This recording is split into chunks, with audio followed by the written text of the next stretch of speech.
Akan bahas bagaimana kemudian jalannya sidang etik terhadap Bribka Rohmat, salah satu dari 7 anggota Brimob yang diduga menabrak Afan Kurniawan, pengemudi ojol hingga tewas. Kita akan bahas bersama dengan pengamat kepolisian dari Institute for Security and Strategic Studies atau ISES, Bambang Rukminto. Selamat pagi, Pak Bambang.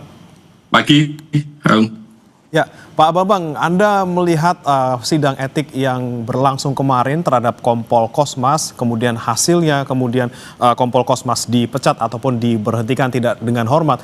Melihatnya seperti apa, Pak Bambang?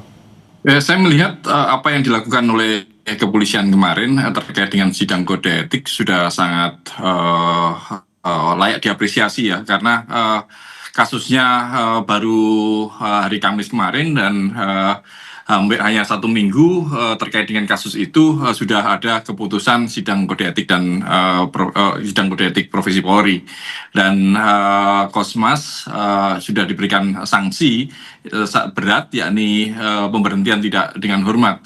Ini menjadi semacam progres yang bagus ya bagi kepolisian, tetapi jangan hanya berhenti di situ saja, karena terkait dengan pelanggaran ini juga ada kasus penghilangan nyawa, artinya ada tindak pidana yang terjadi dalam insiden tersebut. Maka proses pidana itu juga harus segera dilakukan.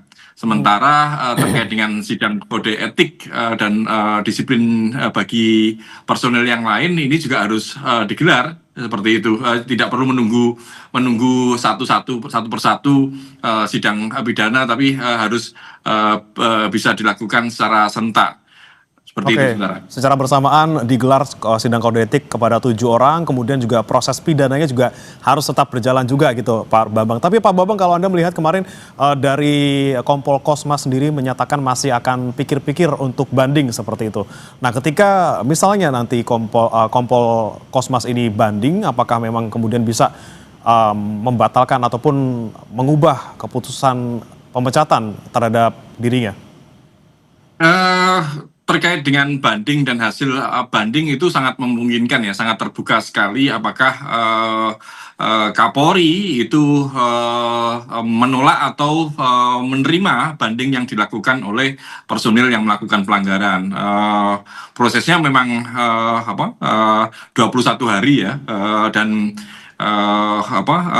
itu semua tergantung pada keputusan Kapolri. Kalau saya melihat Kompol Kosmas ini sudah menjalankan masa dinas yang cukup lama, juga memiliki kemungkinan untuk sebelum inkrah itu mengajukan pengunduran diri, dan tapi faktanya kan itu adalah insiden yang tentu saja seperti yang disampaikan oleh Kompol Kosmas itu tidak ada niatan untuk menghilangkan nyawa seseorang seperti itu. Makanya memang harus ada pertimbangan-pertimbangan lain nanti mungkin ketika banding itu diterima atau tidak diterima oleh Kapolri, karena yang memutuskan nanti adalah Kapolri sendiri seperti itu. Oke, masih ada kemungkinan itu, tapi kita akan bahas lagi Pak Bambang usai jeda berikut. Saudara tetap bersama kami di Breaking News Kompas TV.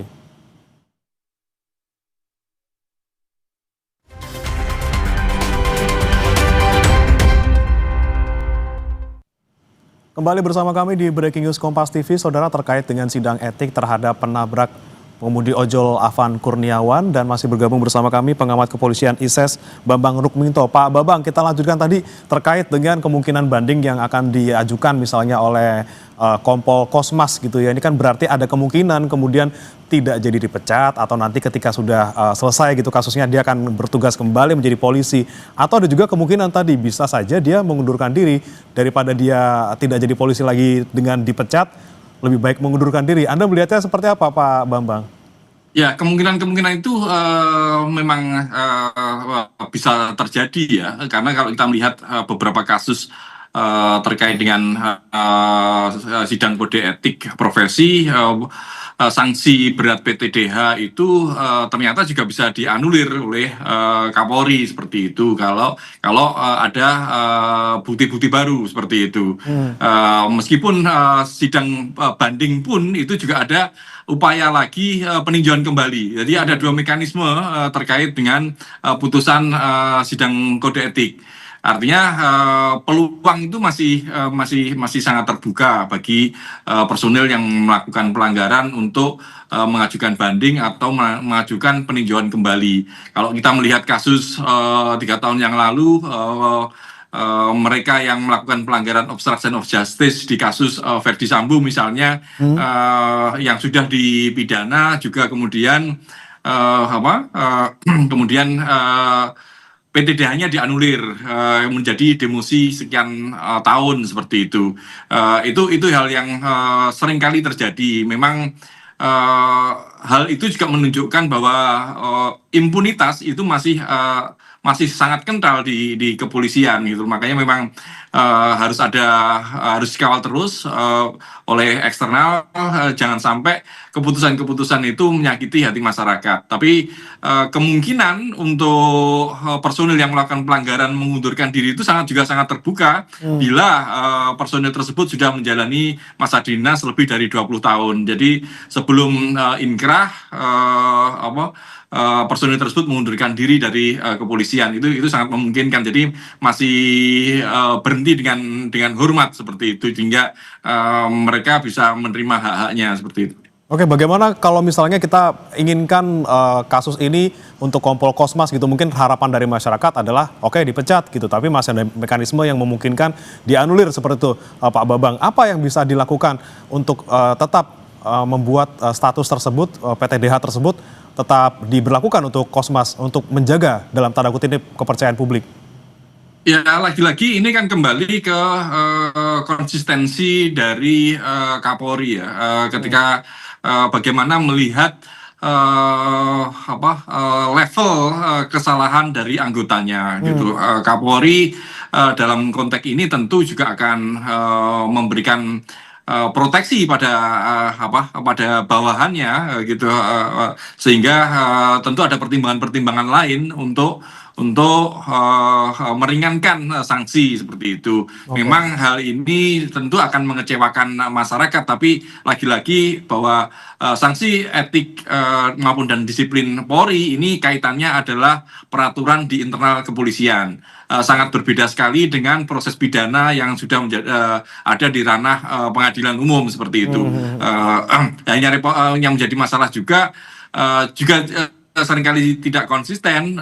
Kalau kita merujuk pada peraturan pemerintah 1 tahun 2003, mereka yang melakukan tindak pidana itu pun juga harus diberikan sanksi pemberhentian tidak hormat. Tapi faktanya kan tidak demikian. Makanya memang harus ada evaluasi terkait dengan proses sanksi etik dan disiplin di internal Polri seperti itu. Oke, baik, tergantung Pak Kapolri gitu ya Pak Bambang ya. Kemudian kalau Anda melihat terkait proses sidang yang dilakukan kemarin oleh yang diikuti oleh Kompol Kosmas, kemudian hari ini oleh Bribka Rohmat, diikuti oleh Bribka Rohmat, Anda melihat ini kan tertutup gitu ya, dan ada komitmen dari Kapolri juga bahwa semuanya harus transparan juga akuntabel, tapi dijawabnya oh sudah ada kok dari eksternal, ada Kompolnas di sana, ada Kementerian HAM di sana, ada Komnas HAM di sana. Apakah cukup transparansi tersebut dilakukan dengan pihak eksternal datang tapi tidak dibuka secara publik sidangnya?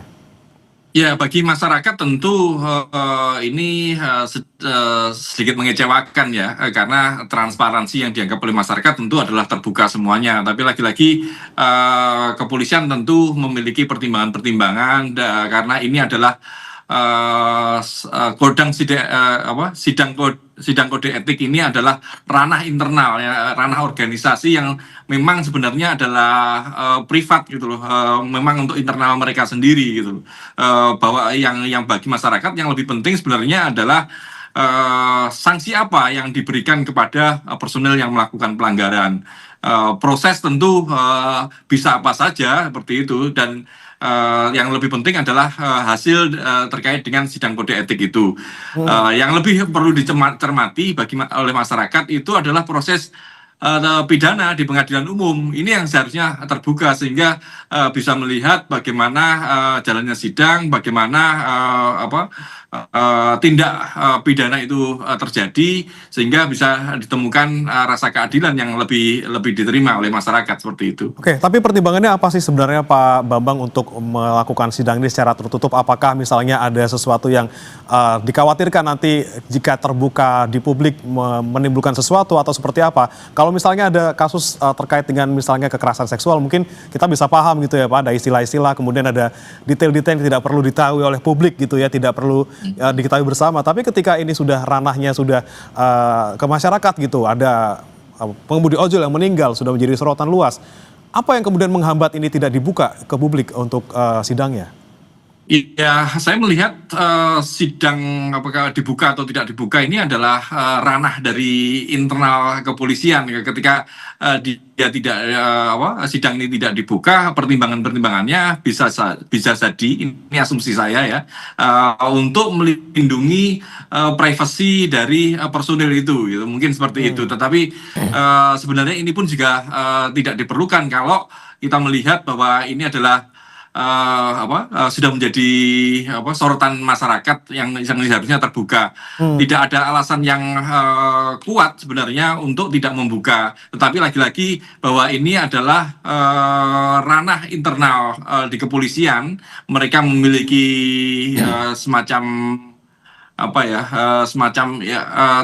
kode etik atau peraturan internal yang mungkin tidak diperlukan oleh masyarakat itu. Yang lebih penting bukan proses sidangnya itu, tapi bagi masyarakat adalah hasil dari sidang kode etik itu. Karena apapun kesalahannya yang menjadi yang terdampak adalah masyarakat, warga gitu loh. Jadi bukan prosesnya, karena proses ini bisa saja hanya sekedar formalitas atau prosedural seperti itu saja. Tapi yang lebih penting bagi masyarakat adalah hasil dari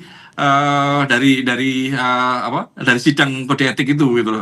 Sanksi apa yang diberikan, karena proses apapun kalau kemudian hasilnya mengecewakan masyarakat, tentu tidak bisa diterima gitu, apalagi tidak memenuhi rasa keadilan seperti itu.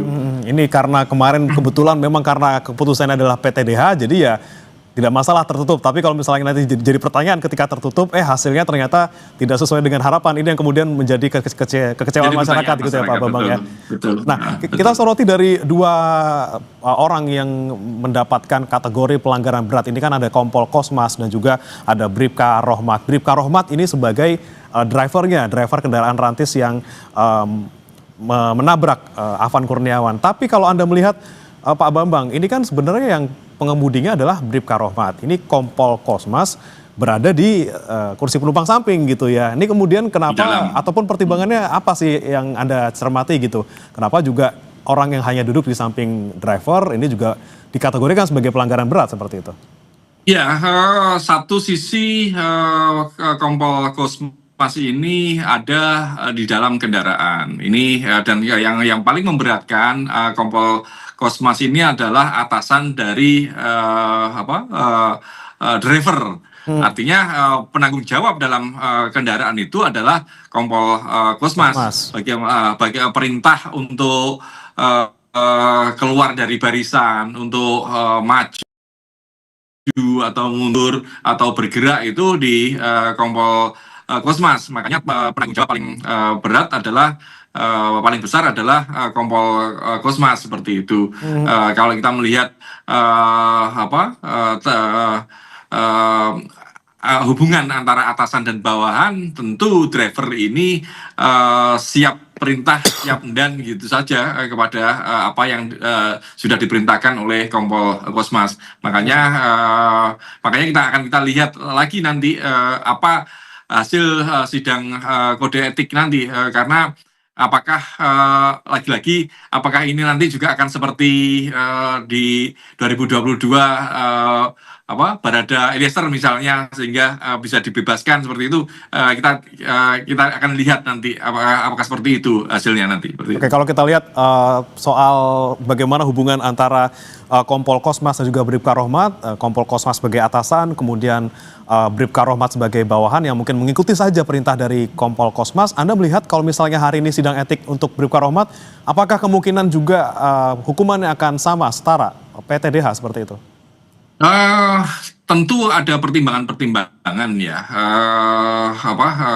Bribka Rahmat ini tetap saja dia adalah driver yang langsung menjadi pelaku dari penabrakan almarhum Afan seperti itu. Tentu ada pertimbangan. Sementara dia juga merupakan bawahan dari Kompol Kosmas. Saya melihat karena dia adalah bawahan, tentu ada upaya untuk meringankan karena bagaimanapun juga dia berada dalam kondisi menjalankan perintah atasan seperti itu. Dalam apalagi kalau kita melihat situasinya tentu bagi yang berada di dalam sebuah aksi yang chaos, tentu ada panik dan sebagainya seperti itu. Tentu itu akan menjadi pertimbangan gitu loh. Saya melihat sanksi yang diberikan nanti tidak akan lebih tinggi daripada Kompol Kosmas, bisa Berarti saja kemungkinan hanya tidak sekitar PTDH nih Pak ya? demosi. Bagaimana? Berarti kemungkinan tidak akan PTDH mungkin. Kalau Kemungkinan tidak PTDH, tapi lagi-lagi kan juga harus melihat proses pidana nanti seperti itu. Apakah proses pidana ini juga akan memberikan sanksi berat dan terbukti mereka melakukan tindak pidana, itu tentu akan menjadi pertimbangan. Apalagi kalau kita sidang ini kan masih sidang pertama, ada banding, ada peninjauan kembali seperti itu. Oke, baik. Berarti ini saling mempengaruhi ya Pak antara proses pidana dan juga proses etik. Kalau misalnya di pidana ternyata terbukti berat, nanti juga bisa mempengaruhi apa yang kemudian di sidang etik seperti itu. Benar, bisa mempengaruhi. Makanya proses pidana itu harus secara simultan ya dilakukan agar tidak saling sandra. Dan kalau tadi sudah saya sampaikan, kalau merujuk peraturan pemerintah 1 tahun 2003, mereka yang melakukan terkait dengan pemberhentian personil kepolisian, mereka yang melakukan tindak pidana itu dengan pertimbangan Kapolri layak untuk di PTDH seperti itu. Oke, baik. Kita cermati lagi soal Kompol Kosmas, pernyataan dia kemarin ketika sidang etik seperti itu, dia bilang bahwa tidak berniat mencelakai, kemudian hanya mendapatkan ataupun hanya menjalankan perintah atasan seperti itu, lagi-lagi atasan dan juga bawahan. Anda melihat apakah kemudian yang disampaikan oleh Kompol Kosmas kemarin ini bisa menjadi salah satu poin yang dipertimbangkan saat nanti jika memang Kompol Kosmas ini akan banding seperti itu? Sangat memungkinkan ya, tetapi yang disampaikan oleh Kompol Kosmas ini adalah alibi-alibi beliau terkait dengan insiden tersebut. Kalau saya lebih mencermati terkait dengan pelaksanaan peraturan Kapolri 2 tahun 2022 tentang pengawasan melekat itu. Dalam sebuah insiden-insiden seperti ini seringkali yang diberikan sanksi itu adalah mereka yang ada di lapangan. Padahal kalau kita melihat peraturan Kapolri tentang pengawasan melekat, ini atasan 2 tingkat ke atas, pimpinan 2 tingkat ke atas itu juga wajib untuk diperiksa, wajib diberikan sanksi. Jadi personil yang ada di lapangan ini tidak merasa dikorbankan oleh atasannya, karena dalam sebuah operasi pengamanan aksi unjuk rasa ini level Kompol Kosmas ini masih di level menengah, masih ada atasan-atasan yang lebih lanjut. Makanya perlu juga dilihat bagaimana rencana pengamanan dalam aksi unjuk rasa itu. Dan tentu Kompol Kosmas bukan menjadi penanggung jawab utama dalam sebuah operasi pengamanan aksi unjuk rasa seperti itu. Berarti kedepannya diharapkan juga akan ada proses pemeriksaan terhadap atasan dari Kompol Kosmas, dan mungkin sekiranya bagaimana nanti proses kedepannya dalam artian apakah juga sanksi ataupun yang ditimpakan kepada atasan Kompol Kosmas ini juga lebih berat daripada yang diterima oleh Kompol Kosmas? Ya, kalau merujuk dan konsisten terkait pelaksanaan peraturan Kapolri tentang pengawasan melekat, atasannya juga harus diperiksa. Pemeriksaannya bisa dalam sidang kode etik juga. Tentu sanksi yang akan diberikan kepada mereka berbeda dengan pelaku utama dalam insiden tersebut gitu. Tetapi setidak-tidaknya dengan pelaksanaan peraturan tersebut, semua pihak harus bertanggung jawab dan semua pihak juga harus lebih care ya kepada anggotanya sehingga tidak keluar dari SOP yang sudah ditentukan seperti itu. Oke, baik. Kita fokus juga lagi ke yang hari ini dilaksanakan Pak Bambang terkait sidang etik untuk Bribka Rohmat yang merupakan driver dari kendaraan taktis tersebut. Nah, apa yang kemudian harus didalami nih oleh majelis gitu ya terkait dengan mungkin kronologi ataupun misalnya komunikasi yang berlangsung di antara para anggota di dalam mobil. Seperti apa yang harus didalami di dalam sidang ini? Ya, hubungan atasan bawahan dalam hierarki pasukan terutama di satuan Brimob itu memang sangat kental gitu. Makanya apakah perintah itu terjadi ataukah insiden itu muncul karena kepanikan, semuanya harus didalami ya, karena ini yang akan menjadi faktor yang meringankan maupun yang memberatkan yang berujung pada sanksi apa yang akan dipilih oleh sidang kode etik nanti seperti itu. Makanya memang banyak hal yang harus didalami ya, siapa saja yang ada di dalam, terus kemudian peran mereka masing-masing apa seperti itu. Kalau kita melihat yang sekarang Bribda Rahmat ini menjadi driver, artinya dia yang mengendalikan kendaraan taktis tersebut gitu loh. Tetapi kan ada saksi-saksi lain bagaimana yang terjadi di situ gitu loh. Apakah memang benar-benar siapa yang memulai atau memerintahkan kendaraan itu nyelonong sendiri dari barisan, terus kemudian alasan apa sehingga kendaraan itu bisa berjalan sendiri di depan, bukan dalam barisan pasukan yang lainnya seperti itu juga harus didalami gitu. Oke, ini kan kita juga perlu melihat gitu ya Pak Bambang, apa yang mendasari kemudian kalau Anda melihat di video gitu ya, sempat melindas, berhenti, kemudian lanjut lagi gitu ya, bukannya turun atau bukannya harus turun dan mundur, tapi mereka lanjut naik. Ini bagaimana kemudian interaksi yang berlangsung di antara anggota-anggota ini. Tapi nanti kita akan bahas lagi Pak Bambang, ada informasi terlebih dahulu terkait dengan